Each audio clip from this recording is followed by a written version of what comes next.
পুরুলিয়ার বড়াভূম রাজবাড়ির রাস মন্দিরের আদলে তৈরি বলে বড়াবাজারের বিখ্যাত সন্দেশের নাম মন্দিরা। ঐতিহ্য বজায় রেখে কয়েক শতাব্দী ধরে চলে আসছে মন্দিরা সন্দেশের বাজার।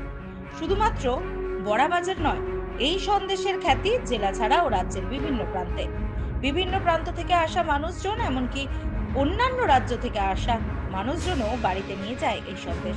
খোয়া দিয়ে মন্দিরের আকারে তৈরি এই সন্দেশ বড়াবাজারের বেশ কয়েকটি মোদক দোকানে কয়েক শত বছর ধরে তৈরি হয়ে আসছে। বড়াভূম রাজবাটির মন্দিরের ঠাকুরের ভোগ নিবেদন করার জন্য যে মন্দিরা তৈরি হতো তা কেবলমাত্র বড়াবাজারের মোদকেরাই তৈরি করতেন এবং তা শটান পৌঁছে যেত রাজমন্দিরে। বড়াবাজার ছাড়াও আশেপাশের ঝাড়খণ্ড, উড়িষ্যার বিভিন্ন মানুষজনেদের কাছে পরিচিত এই মন্দিরা সন্দেশ পুজো পার্বণে ব্যবহৃত হওয়া ছাড়াও আত্মীয়র বাড়ি নিয়ে যাওয়া এলাকার প্রধান সন্দেশ হলো মন্দিরা। বড়াবাজারের যে মন্দিরা, এই মন্দিরা হচ্ছে বড়াভূম যে রাস মন্দিরটি আছে সেইটার আদলে তৈরি। এই মন্দিরা প্রথমত এখানে চৌধুরী পরিবার যে ছিল প্রথম, তারা তৈরি করত। পরবর্তীকালে মোদক সবাই এই মন্দিরাকে করেন। এটি সুপ্রাচীন কাল, মানে কয়েক শতাব্দী ধরে এই মন্দিরা তৈরি হয়ে আসছে।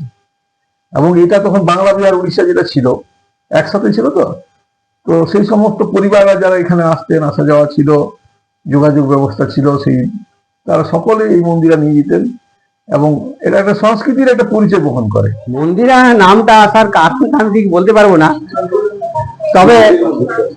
তবে এটুকু বলতে পারি যে মন্দিরের মতো তার আকারটা, তাই আমাদের মোদক যিনি তৈরি করেছেন সেই কাঠের ছাঁচ দিয়ে, দুটো কাঠের ছাঁচ দিয়ে তৈরি করে মাঝের মধ্যে সেই চাঁচিপুর ঢুকিয়ে মন্দিরে আকৃত ভাবটা হয়েছে।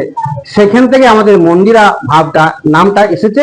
এবং এই মন্দিরের জন্য আমরা কিন্তু পুরুলিয়ার মধ্যে এবং যেখানে যাই, এমনকি এইদিকে আমার অযোধ্যা পাহাড় আছে, কলকাতা আসা যাওয়া মানুষগুলো যারা আসেন তারা কিন্তু মন্দিরা এখান থেকে নিয়ে যায়। আর মন্দিরের জন্য আমাদের বড়াবাজারটা খুব নাম আছে।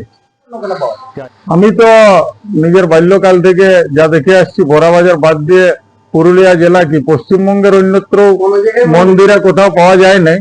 আর পূর্বপুরুষদের মুখ থেকেও শুনেছি আমাদের লোকাল ট্রেডমার্ক মন্দিরা। আর এখানে গণা কয়েক জন ময়রা ব্যক্তি আর প্রতিষ্ঠানে এই ট্রেডিশনটাকে ধরে রেখেছে।